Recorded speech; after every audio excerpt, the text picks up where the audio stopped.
چاہوں گا۔ آپ فرماتے ہیں ایک بات ذہن نشین کر لیں کہ دین جو ہے دین سماعی ہے، عقلی نہیں ہے۔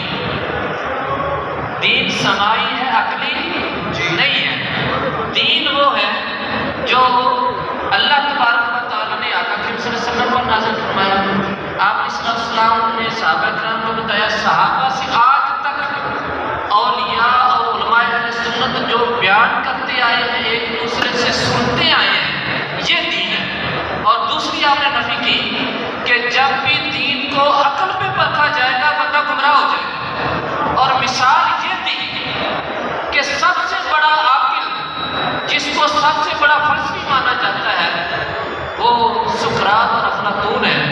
ان کی عقل اتنی ناقص ہے کہ حضرت موسیٰ علیہ السلام کے معجزات کو دیکھ کر یہ دین نہیں پا سکتے، ان کو ایمان نصیب نہیں ہوا۔ عقل پر جب بھی دین کو پرکھا جائے گا گمراہی کی طرف چلے جائیں گے۔ تو دین پر جو قائم رہنا ہے وہ سوا کی صورت میں جو ہم اپنے بڑوں سے سنتے آئے ہیں۔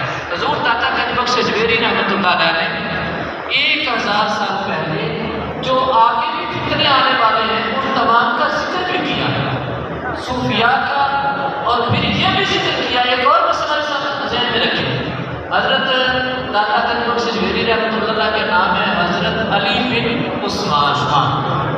حضرت علی بن عثمان، اس کا مطلب ہے پہلی 4 صدیوں تک بھی اہل سنت کا بنیادی عقیدہ یہی تھا کہ صحابہ کرام اور اہل بیت میں کوئی فرق نہیں ہے، دونوں ایک دوسرے سے محبتیں کرتے ہیں، دونوں ایک دوسرے کے ناموں پہ نام رکھتے ہیں۔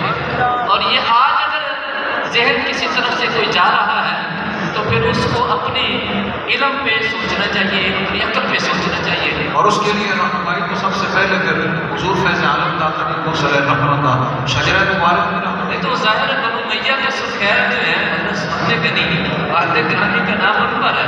رضی اللہ عنہ۔